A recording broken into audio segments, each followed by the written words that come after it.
Bismillahirrahmanirrahim. Assalamualaikum warahmatullahi wabarakatuh. Alhamdulillahirabbil alamin. Alhamdulillahilladzi ja'alal islama aqidah. Wa ja'alal qur'ana imamah. Wa ja'ala Rasulullah sallallahu alaihi wasallam uswatan hasanah. Walil alamin rahmah. Wa ja'ala Indonesia daulatan mustaqillaha bi Pancasila falsafah. Wa bi undang-undang dasar asasa. Wa min Sabang ila Merauke. Wa min Mingas ila Pulau Rote. Wa min Amerika Serikat ila Wuhan. Wa jumit dunia porak-poranda bi virus corona wabah. Wa insyaallah Ramadan 2021 adalah Ramadan terakhir kita yang bersama dengan corona. Amin amin ya rabbal alamin. Amma ba'du. Yang sama-sama kita hormati dan takdimi fatwa-fatwanya para alim ulama di Indonesia maupun di seluruh dunia. Yang sama-sama kita hormati Dewan Juri yang insya Allah arif dan bijaksana. Yang sama-sama kita hormati pula para pengurus PCNU Korea Selatan yang insya Allah dirahmati oleh Allah. Walang Yonde Hasang Pioli Hangge. Dan tak lupa para pemirsa dan saudara muslimku dimanapun Anda berada, semoga tetap dalam lindungan Allah Subhanahu wa Ta'ala. Amin amin ya rabbal alamin. Hadirin dan pemirsa rahimakumullah, pada kesempatan yang spesial ini izinkan saya memberikan tausiah Ramadan yang berjudul Islam Rahmatan lil Alamin, Puasa dan Pandemi. Sebelum saya menjelaskan tentang apa itu Islam Rahmatan lil Alamin, sejenak kita bicarakan Ramadan kali ini, Ramadan yang berbarengan dengan pandemi. Pandemi mungkin menyusahkan kita semua. Di dalam bulan puasa kita melaksanakan puasa agak kesusahan. Puasa enggak, puasalah, masa enggak. Dengan kondisi kita yang di rumah aja, dengan itu kita harus tetap berpuasa dan bertakwa kepada Allah Subhanahu wa Ta'ala. Allah Subhanahu wa Ta'ala berfirman dalam surah Al-Baqarah ayat 183, A'udzubillahi minasyaitonirrajim. Ya ayyuhalladzina amanu kutiba alaikumusyamu kama kutiba alal ladzina min qablikum la'allakum tattaqun. Yang artinya, wahai orang-orang yang beriman, diwajibkan atas kamu ibadah puasa sebagaimana diwajibkan orang-orang terdahulu sebelum kamu agar kamu bertakwa. Kita tahu bahwa dari akhir ayat tersebut bahwa ujungnya puasa itu adalah la'alakum tattaqun, bahwa puncak dari ibadah puasa adalah bertakwa kepada Allah Subhanahu wa Ta'ala. Ittaqillaha haitsuma kunta, bertakwalah kamu kepada Allah dimanapun saja kita berada. Di rumah kita bertakwa, di kantor kita bertakwa, di sekolah kita bertakwa, tetapi dalam kondisi yang seperti ini, ayo sekarang kita bertakwa di rumah-rumah kita. Nabi menegaskan kepada kita, siapa yang dalam kondisi seperti ini, fayam kusufi baitihi, dia berdiam diri di rumahnya, muhtasiban, dia berzikir kepada Allah, bertakwa kepada Allah, memperbanyak sholawat, memperbanyak sholat, membaca Al-Quran, maka kata Nabi, fajwa syahid, dia dapat pahala mati syahid, wa ilam yamut, meskipun ia tidak mati. Allahu Akbar, ini adalah suatu rahmat dari Allah Subhanahu wa Ta'ala kepada kita semua.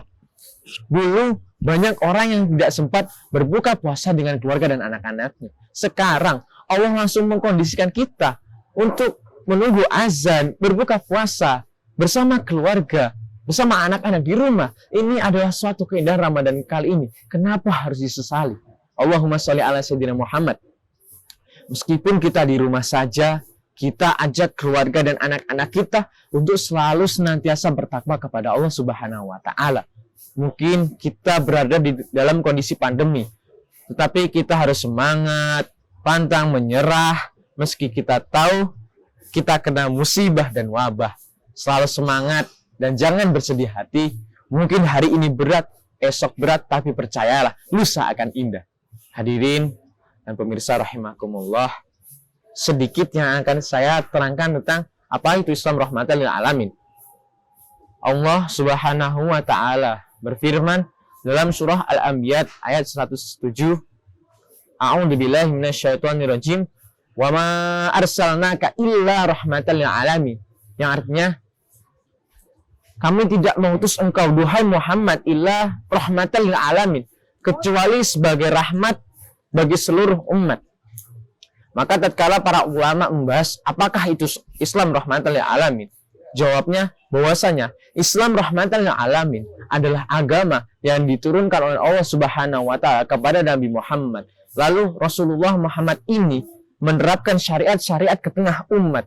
Maka ketika Rasulullah diturunkan bersama agama Islam ini, agama Islam rahmatan lil alamin, dan syariat dilaksanakan secara total, maka ketika itu pula terwujudlah Islam rahmatan lil alamin. Islam yang memberikan kasih sayang, Islam yang memberikan kebaikan kepada seluruh makhluk hidup maupun yang tidak hidup. Karena itu Rasulullah Muhammad Shallallahu Alaihi Wasallam selalu berjibaku bagaimana firman-firman yang diturunkan oleh Allah Subhanahu Wa Taala, solusi-solusi kehidupan dapat dirasakan oleh seluruh umat. Ketika dapat dirasakan, maka seluruh umat ini mendapatkan kebahagiaan bagi dirinya sendiri, orang lain, maupun makhluk hidup yang lainnya. Karena sejatinya Islam rahmatan lil alamin adalah penerapan syariat dengan bentuk yang kafah. Dan sistem ini pernah terjadi ketika khilafah masih diterapkan. Khilafahlah yang menjamin syariat dilaksanakan secara total. Dan khilafah ini terjadi pada zaman Rasulullah Muhammad turun kepada Khulafaur Rasyidin, dilanjutkan oleh dinasti Abbasiyah, Umayyah, Utsmaniyah. Mungkin kiranya agak sulit sekarang untuk kita mensyiarkan Islam rahmatan lil alamin di tengah-tengah kondisi seperti ini. Di berbagai tempat mungkin Islam dikhianati, Islam dianggap jelek, Islamofobia ada di mana-mana. Padahal kalau kita pikirkan dan renungkan, Islam ini benar-benar rahmatan lil alamin. Andai Islam tidak rahmatan lil alamin, mungkin sekarang budaya wayang kulit tinggal kulitnya. Andai Islam tidak rahmatan lil alamin, mungkin sekarang Candi Borobudur tinggal batunya.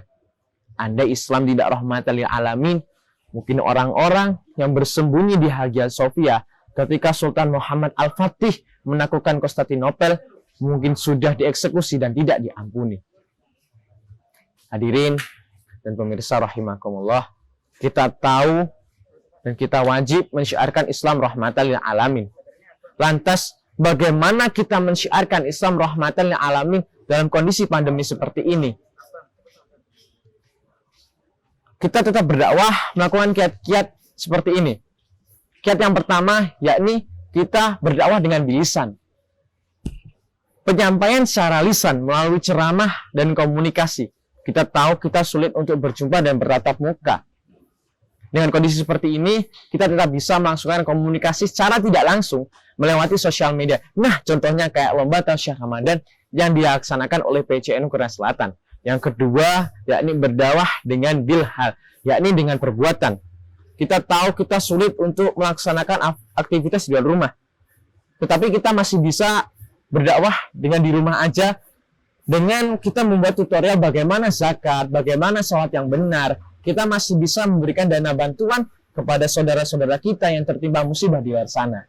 Yang ketiga, yakni kita berdakwah dengan bilkolam, melewati tulisan. Kita buat rubrik-rubrik tentang fikih, usul fikih, akidah, tafsir, atau muamalah. Kita buat kata-kata mutiara, kita upload di Facebook, Instagram kita, atau peramban yang ada.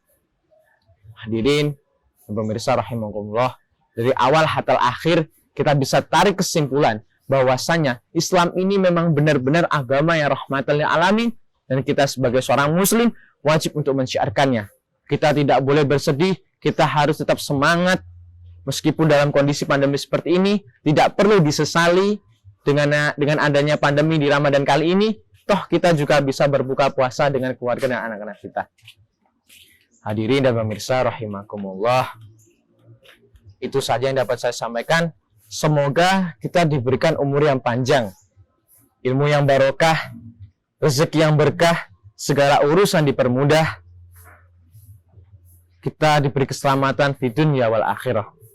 Oh ya, sebelum saya tutup, karena kita sudah masuki tengah-tengah bulan Ramadan, kita kita akan bertemu dengan Lebaran.